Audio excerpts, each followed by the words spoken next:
I sometimes wonder what would have happened if I had spoken French that evening. If I had simply smiled, said bonsoir, and let everyone know from the start. Maybe things would have gone differently. Maybe they would have been more careful. But then again, maybe I needed to hear every word to finally understand what I'd been doing to myself for the past 4 years. My name is Eleanor Whitfield, and at 61 years old, I am still learning that silence is not the same as peace. My husband Robert passed away 4 years ago this past November. A stroke, sudden and merciless, the kind that doesn't give you time to say the things you should have said years ago. We had 38 years together, most of them in the same red brick house in Oakville, Ontario, the one with the Japanese maple out front that Robert planted the year our son was born. After he died, I kept that tree watered like it was a living piece of him, which I suppose it was. Our son Daniel was 32 when his father died. He worked in corporate finance in downtown Toronto, the kind of job that required a good suit and very little sleep. He grieved the way his father had always grieved, quietly and at speed, throwing himself back into his calendar within 2 weeks of the funeral. I understood. I told myself I understood. What I didn't tell anyone was that I spent the first winter alone eating dinner, standing at the kitchen counter, because sitting at the table for one felt like something I couldn't survive. 18 months after Robert died, Daniel met Isabel. She was a civil litigation lawyer, sharp and polished, the kind of woman who made you feel slightly underdressed just by standing next to her. Her family had emigrated from France when she was 11. Her parents, Henri and Colette Beaumont, had built a small empire of high-end patisseries across the GTA, the kind of places where a croissant costs more than your morning coffee, and somehow still feels worth it. They were warm people, from what I could tell at the wedding. Attentive and proud, the kind of parents who showed up. I was happy for Daniel, I want to be clear about that. Whatever came after, I was genuinely happy that he found someone who matched him so well. But somewhere in the year following the wedding, I began to feel like a relative who only gets included out of obligation. The Sunday calls grew shorter. The invitations to dinner became suggestions that never quite materialized. I told myself they were busy. I told myself I didn't want to be the mother who hovered. What I didn't tell anyone was that I had stopped setting the second burner on my stove because there was no reason to cook more than one portion of anything. The call came on a Wednesday morning in early October. Daniel, which already felt unusual since he usually texted, "Mom, hi, how are you?" He sounded like he was reading from a list of things he meant to do. "I'm well, sweetheart. What's going on?"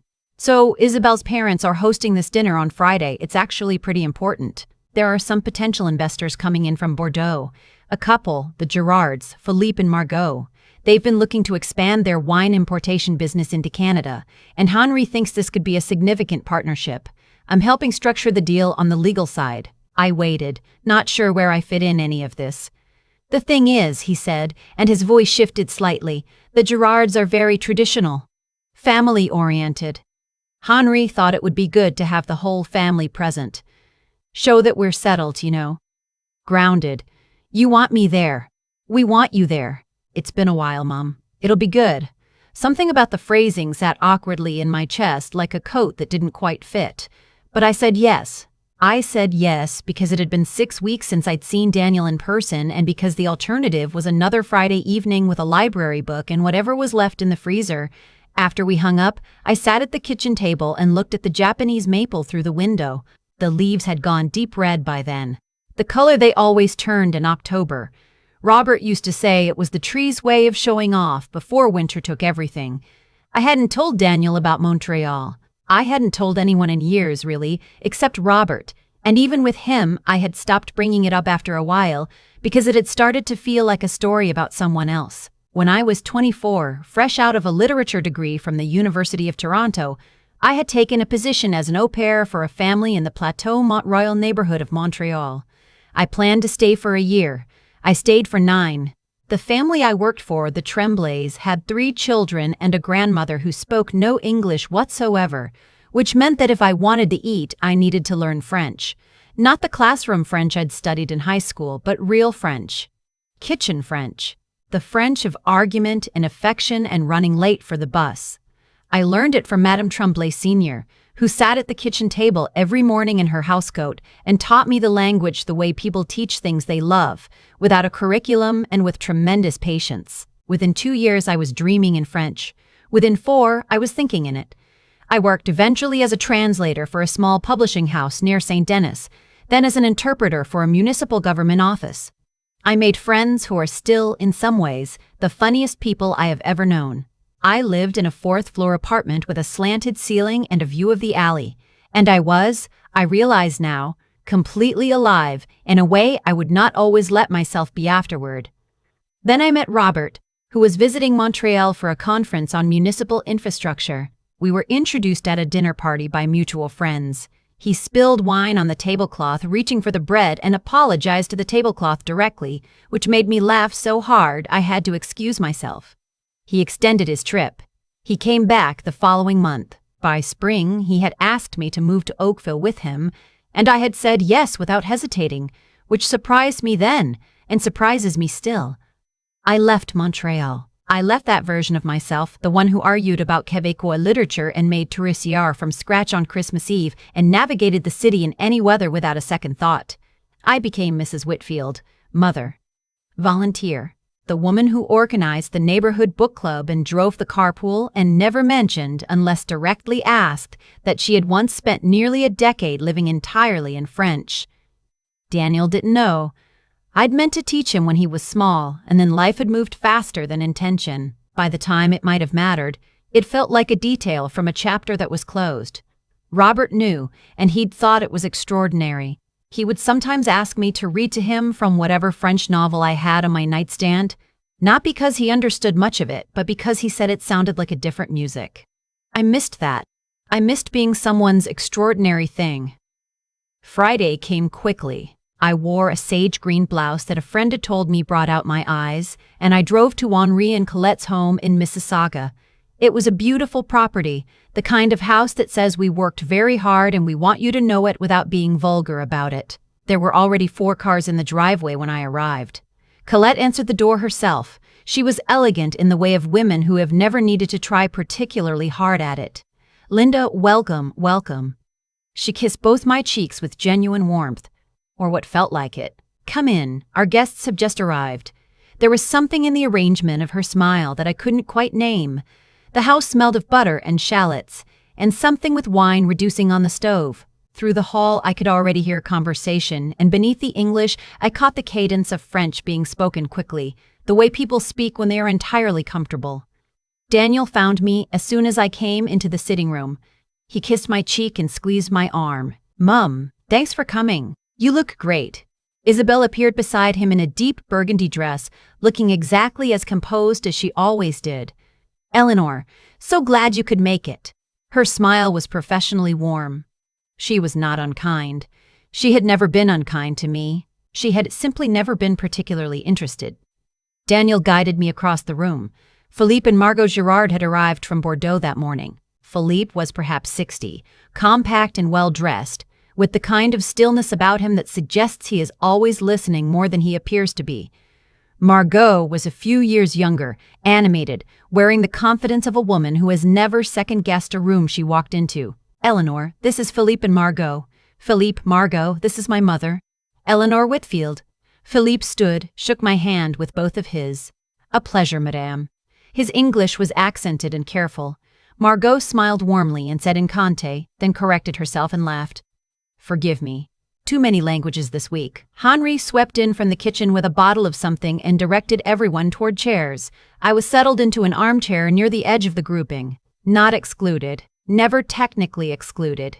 Simply positioned the way you position a lamp. Present, functional, not quite part of the conversation. The room moved comfortably between English and French. Philippe and Margot spoke to each other in French almost entirely, switching to English when addressing the group, though sometimes they didn't bother switching. Henri's English was excellent. Colette's was very good. Daniel and Isabel followed the conversation with ease. Isabel's French was native level, and Daniel had picked up enough over the years of marriage to navigate it reasonably. I sipped a glass of Bordeaux that was honestly one of the better things I had tasted in recent memory and said nothing. "So, Daniel," Philippe was saying in English, "your firm's work on cross-border commercial agreements is impressive, but I am always more interested in the people behind the paperwork. What do you value? What do you protect? Daniel answered well. He was good at this, the articulation of principle. He talked about long-term relationships, about integrity in structuring, about the kind of partnership that outlasts any individual deal. Isabelle added thoughtfully. Henri nodded with the satisfaction of a man watching his investment perform. Then Philippe turned to Margot and said in French, quietly but not whispering, "She is very good. Polished." The mother, though, have you noticed? She hasn't said a word since she sat down. Margot glanced briefly at me and replied in French. She seems uncomfortable, or perhaps simply not very engaged. It is a shame when mothers become this way. Detached. It does not reflect well on the family. I took a slow sip of wine. Colette leaned toward Henri and said in French, almost certainly assuming I couldn't follow, "I told you. Daniel is wonderful, but his family situation is not ideal. The mother lives alone, never joins them for anything. Isabelle tries, but there is only so much one can do. It gives the impression of a man who does not value what is close to him." Henri nodded gravely, also in French. Philippe will notice. He pays attention to these things. If he thinks Daniel doesn't have strong family roots, he will hesitate. He has always said you can tell the character of a businessman by how he treats the people who depend on him. I set my wine glass down very carefully on the side table. Philippe said to Margot, still in French, "The mother looks lonely, actually. Look at her sitting there. That is sad. But it tells me something. A man whose own mother is an afterthought at his dinner table is a man who may treat his partners the same way eventually." Margot made a quiet sound of agreement. I looked across the room at Daniel. He was laughing at something Henri had said, easy and open, completely unaware that his potential business partnership was dissolving because of the story being quietly assembled around me. A story made entirely of assumptions. A story I had, without meaning to, spent 4 years helping to write. Colette spoke again in French. She was the same at the wedding.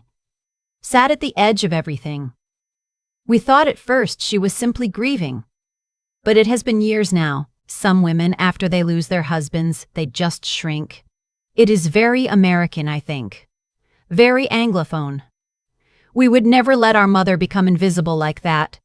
She said Anglophone the way you might say something has gone slightly off, not cruelly. Simply with certainty. That was the word that did it. Not cruel. Not even wrong in a way. But certain. Certain in the way of people who have never once considered that the quiet woman in the armchair might have a language. Henri was refilling glasses, moving toward the dining room doorway to check on dinner. Philippe was studying the room with those careful eyes of his, making calculations. And I understood, with the particular clarity that comes from having nothing left to lose by speaking, that if I said nothing, Daniel would lose this deal. And more than that, I would have confirmed every assumption in that room with my silence. I cleared my throat gently. I said in French, and not the carefully flattened French of someone performing competence, but in the slightly rounded, particular French of Montréal's Plateau neighborhood.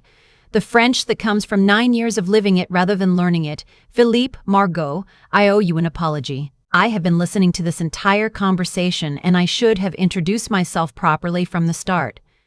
The room stopped. Every head turned. The silence had weight to it. Colette's hand went very still on her wine glass. Henri's eyebrows traveled upward with impressive speed. Daniel stared at me as though I had just stood up and begun conducting an orchestra. Philippe blinked once. Then something in his face shifted, and he leaned forward in his chair. "Vous parlez français, madame?" "Fluently," I said, still in French. "I lived in Montreal for 9 years when I was young. In the Plateau. I worked as a translator and later as an interpreter for a city office. I learned the language from a grandmother who had no patience for anything less than the real thing. I apologize for not saying so sooner. I was curious, I suppose, and then I became something else." Margot let out a breath that was almost a laugh. "Mon Dieu." I turned to Colette and Henri.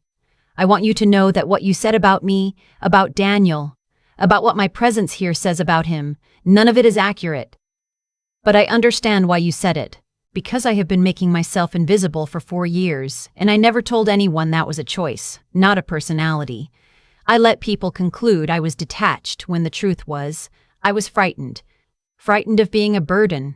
Frightened of being the grief that followed my son into his new life. So I stayed at the edge of rooms and I said I was fine, and eventually everyone believed me, including me. My voice caught slightly on that last sentence. I let it. The fault is not Daniel's, I continued. He is not a man who neglects people close to him. He is a man whose mother kept telling him she didn't need anything and was very convincing about it. I was too convincing. I convinced myself. Colette had gone quite pale. Henri had put down his wine glass. I looked at Philippe. You are concerned about what kind of man Daniel is when it comes to the people who depend on him. I understand that. But please don't judge him by the image of me sitting quietly in the corner. That image was my own construction, and it was a lie I've been living for too long. The silence that followed had a different texture than the one before. Philippe looked at me for a long moment with those listening eyes, and then he said in French, Madame Whitfield, you lived in Montréal. Which neighborhood? Plateau Mont-Royal. Which neighborhood? Plateau Mont-Royal. Just off Laurier. He nodded slowly. I studied in Montreal for 2 years, many decades ago. I know that neighborhood very well. Then he turned to Daniel. Your mother has excellent French, possibly better than mine. He smiled, which changed his entire face, and she is, I think, one of the most honest people I have encountered at a dinner table in quite some time. Margot was looking at me with an expression I recognized as genuine interest. How long has it been since you spoke French regularly? Years, I admitted. I read in French still. I watch films sometimes. But I haven't had a real conversation in, perhaps 15 years. It doesn't show, she said simply. That is not a small thing. Colette stood up from her chair and came across the room to me. Her face had undergone a complete renovation of expression. Eleanor, I am deeply sorry. What I said was unkind and it was wrong. Isabelle has always told me you were quiet, and I made assumptions I had no right to make. Isabelle was standing in the doorway to the dining room. Her expression was difficult to read, and then it resolved into something that looked, to my surprise, like relief. Eleanor, I owe you an apology as well. I think I may have described you to my parents in a way that wasn't fair. I was trying to explain why you didn't come around very much, but I realize now that I never actually asked you why. Daniel hadn't moved from where he was standing. He was looking at me with an expression I hadn't seen on his face since he was a child and had broken Robert's wristwatch and came to tell me about it with the kind of honesty that costs something. Mum? I looked at him. I didn't know, he said. About Montreal. About any of it. How did I not know? He said. About Montreal. About any of it. How did I not know? Because I stopped talking about it. It felt like something that belonged to someone I used to be, someone who didn't fit into my life here. And eventually, I stopped thinking of myself as that person at all. He crossed the room and sat down on the arm of the chair beside me, the way he used to sit next to me on the couch when he was a teenager. When did you become someone who thought they had to fit themselves into corners? I don't know. Somewhere between your father dying and deciding I didn't want to make things harder for you. He put his arm around my shoulders and we sat there for a moment in a room full of people who had gone very quiet and very polite, which is the Canadian way of granting someone privacy in a public space. Henri cleared his throat. Well, dinner is ready if everyone is. The meal was extraordinary. Colette had made a beef bourguignon that deserved considerably more praise than it received, and Philippe had brought 2 bottles from his own vineyard that he opened with the particular pride of a man sharing something he made with his hands. The conversation shifted entirely. Philippe wanted to know about Montreal in the years I'd been there. We discovered that we had both spent time in a small wine bar near St. Laurent that had closed sometime in the 90s, and we mourned it together with the genuine feeling that such losses deserve. Margot asked about translation work, about what it meant to carry meaning between languages, and we talked about that for a long time. Henri told a story about his own early years in France that he had apparently never told Isabelle, who looked at her father with new eyes across the table. At some point, Philippe set down his fork and looked at me directly. Madame Whitfield, may I ask, what do you do currently? I said, honestly. Not as much as I should. He nodded, as if I had confirmed something he suspected. We have been struggling with something in our expansion plan. Not the business structure. Daniel and his firm are very capable on that side, but the cultural orientation. Canada is not France. The Quebec market is not the rest of Canada. We need someone who understands these divisions, who can help us present our brand in a way that respects what already exists here without imposing what we bring. We have been looking for someone with genuine roots in both worlds. Not just language, but understanding. I looked at him. I am not offering charity, he said. I am recognizing a resource sitting at a dinner table that has been underused. Would you consider a consulting arrangement? It would involve some travel, meetings here in Toronto, possibly a trip to Bordeaux to understand our operation there. We would compensate you properly. Daniel made a sound that was not quite a word. I would need to understand more about what you're looking for, I said. Of course, take your time. But I hope the answer is yes. People who carry two cultures fluently are rarer than they appear. The language is one thing. The understanding of how people think inside that language is another. You have both. After dinner, when people were moving toward coats and goodnights, Daniel pulled me gently toward the front hall. Mum. He stopped. He seemed to be deciding which of the many things he wanted to say he should actually say. Why didn't you ever tell me about Montreal? Because it stopped feeling like mine, I said. After your father died, so much of who I had been before seemed like it belonged to someone else. And I suppose I didn't want to present myself to you and Isabel as someone with a complicated past full of experiences that had nothing to do with the life I lived raising you. I wanted to be simple, easy to place. You're my mother, he said. There's no version of you that's complicated or easy. You're just you. Your father used to ask me to read to him in French, I said, just because he liked the sound of it. I missed that. Daniel was quiet for a moment. Tell me about Montreal. Not tonight, but soon. Come for dinner on Sunday. Actually come, not just agree to come and then say you don't want to be in the way. Come and tell me about the life you lived before I was born. I want to know that person. My throat tightened in the specific way it does when someone says something you didn't know you needed to hear. Isabel appeared beside him. She put her hand briefly on my arm. Eleanor, I mean it. I want to try again properly. I think I was so focused on building our life that I treated you like a fixed point rather than a person. I'd like to change that. Sunday would be lovely, I said. In the car on the way home, my phone lit up with messages. Daniel saying he loved me and that he was sorry and also that he wanted me to take the consulting work because, and I quote, Mum, you have been retired for 3 years and you are very clearly bored out of your mind. Isabel sending a message that said simply, thank you for speaking up tonight. Colette, which surprised me, writing a note in French that was a genuine apology, the kind that costs the writer something, and ending with an invitation to come to the patisserie on Saturday morning. The last message was from Philippe. Madam Whitfield. I meant what I said. We leave for a site visit in Bordeaux in 4 weeks. I would be very pleased if you joined us. I think you will find the region has something in common with the plateau.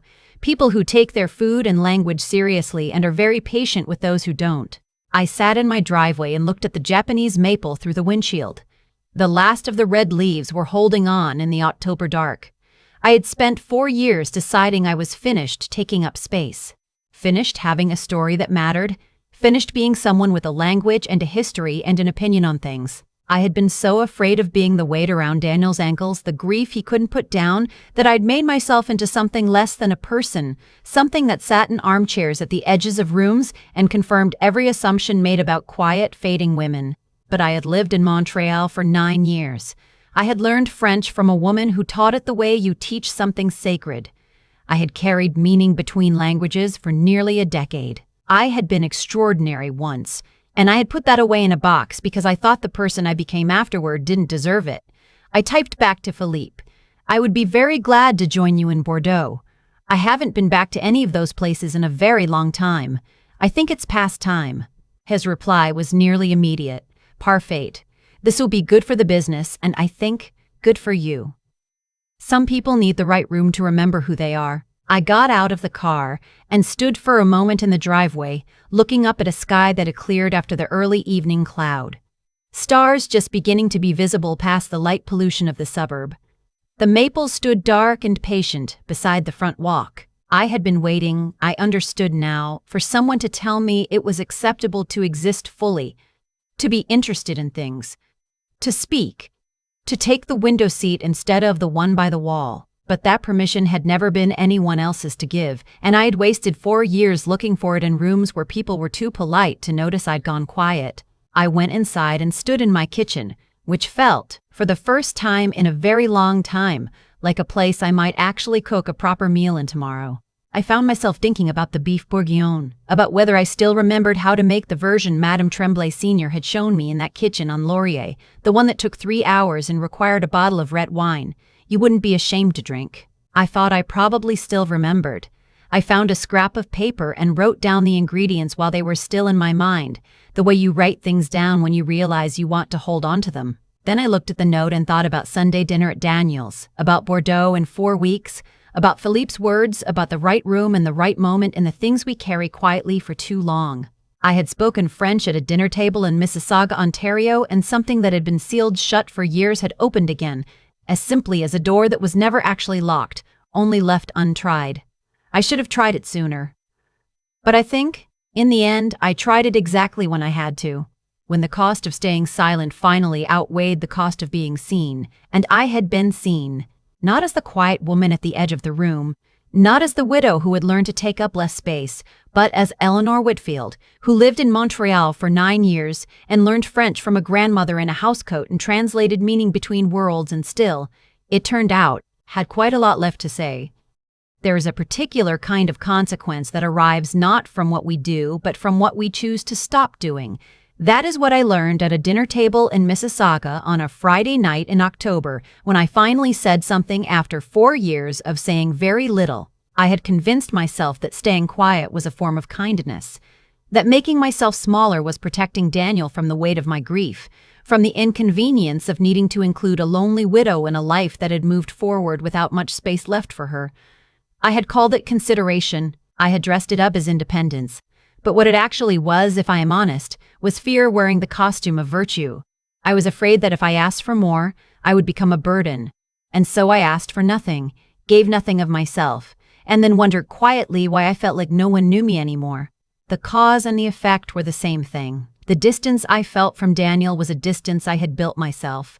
One unanswered invitation at a time. One "I'm fine, don't worry" at a time. Colette and Henri looked at me sitting silently at the edge of their evening and drew conclusions about the kind of man my son was, and I cannot blame them for that because I had spent 4 years constructing exactly that image. When you withhold yourself from the people around you, you do not become invisible. You become a story they write without your input, and you will not always like the story they choose. What changed things was not cleverness, and it was not some sudden burst of courage. It was simply that the cost of staying silent became higher than the cost of being seen. Philippe was about to walk away from a partnership with my son because of a version of me I had never intended to be. And in that moment, the French I had learned in a kitchen on Laurier Avenue 35 years ago turned out to be exactly the right tool for exactly the right moment. Not because language is power, but because honesty is, and that night French was the language I had to be honest in. The integrity it takes to stand up and say, in a room full of people who have misjudged you, "I have let this happen, I have played a part in this, I am not the person you have concluded I am." That is not easy. It would have been simpler to stay quiet, drive home, feel righteous about it. But righteousness without action changes nothing. What changed things was speaking. What changed things was being willing to be seen as complicated, as someone with a history and a grief and a past that included 9 years in Montreal and a grandmother who taught me French in a housecoat over morning coffee. The resilience was not in the dramatic moment at the dinner table. It was in everything that came after, in saying yes to Sunday dinner, in texting Philippe back, in standing in my driveway and deciding that the house I had been shrinking inside for 4 years could also be a place to pack a bag and leave from. That is where the actual work is, not in the single brave moment, but in choosing, the next morning and the morning after that, to keep taking up space. I wish I had understood sooner that asking to be included is not weakness, that needing your son is not a burden, that the people who love you cannot read what you have decided not to say. But we arrive at these understandings when we are ready for them, And sometimes we need to sit in a room and hear ourselves described in a language no one thinks we understand, before we find the words we should have said years ago. I am Eleanor Whitfield. I lived in Montreal for 9 years. I still know how to make a proper Gruyere, and I have a trip to Bordeaux to prepare for. It turns out I had quite a lot left to say.